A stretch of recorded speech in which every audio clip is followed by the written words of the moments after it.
दूसरे फेज के लिए आज नामांकन का आखिरी दिन है। हालांकि उससे पहले ही कल कई प्रत्याशियों ने नामांकन किया। नामांकन के मद्देनजर भारी मात्रा में पुलिस फोर्स तैनात किए गए हैं। दूसरे चरण में यूपी की 8 सीटों पर मतदान होना है, जिसमें नगीना, अमरोहा, बुलंदशहर, अलीगढ़, हाथरस, मथुरा, आगरा और फतेहपुर सीकरी शामिल हैं। आपको बता दें कि नामांकन पत्रों की जांच 27 मार्च को होगी और वहीं 29 मार्च तक नाम वापस लिए जा सकते हैं।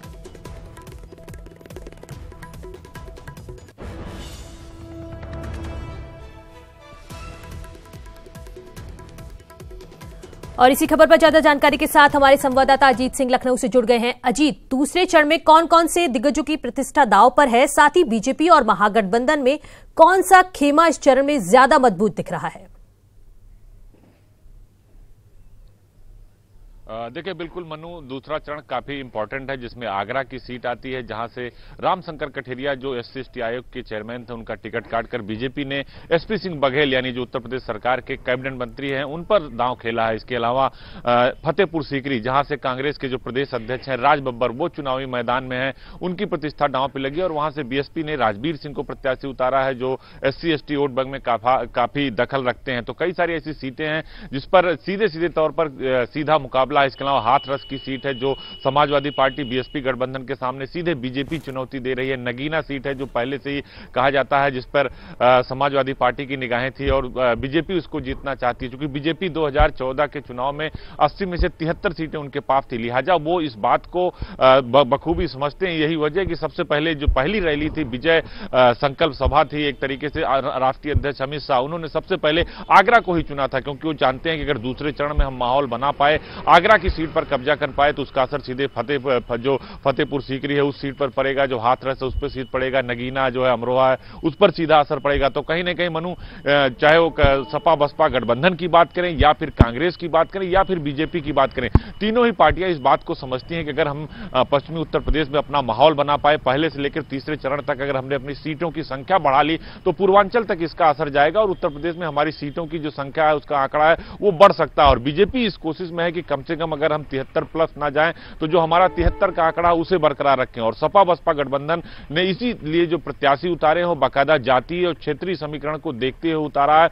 इसीलिए फतेहपुर सीकरी का जो वहां कहा जाता है काफी मुस्लिम बाहुल्य वोट है, तो वहां से राज बब्बर को कांग्रेस ने मैदान में उतार दिया है। तो निश्चित तौर पर आगरा, फतेहपुर सीकरी और जो नगीना, हाथरस की सीटें हैं, बुलंदशहर की सीटें हैं, ये प्रतिष्ठा की सीटें और यहां पर तीनों ही दल, जो गठबंधन है और इसके अलावा जो कांग्रेस पार्टी है जिसकी जिम्मेदारी सीधे तौर पर ज्योतिरादित्य सिंधिया को दी गई है, इन सभी सीटों पर काफी होमवर्क जारी है। हालांकि अगर बात करें बीजेपी की, तो बीजेपी एक एक स्ट्रेटजी बना रही है और उन क्षेत्रों में बड़ी सभाएं की, जैसे मुख्यमंत्री योगी आदित्यनाथ ने वहां हार्ड हिंदुत्व को लाइन लिए। इसके अलावा अमित शाह ने सीधे तौर पर हमला बोला कि आखिर किस तरीके से सरकार आप चाहते हैं, आतंकवाद को मिटाना चाहते हैं या देश में भ्रष्टाचार फैलाना चाहते हैं, भ्रष्टाचार को बढ़ाना चाहते हैं। तो कई बड़े दिग्गजों की जो प्रतिष्ठा है वो दूसरे चरण के चुनाव में लोगों की लगी है मनु, और यही वजह है कि लगातार एक के बाद एक आपने देखा होगा कि ट्विटर वार पिछले जो 48 घंटे में लगातार ट्विटर वार चलता रहा, किसानों को लेकर, शिक्षा मित्रों को लेकर और कई सारे वंशवाद से लेकर भ्रष्टाचार तक, किसी भी मुद्दे पर ट्विटर वार बंद नहीं हुआ।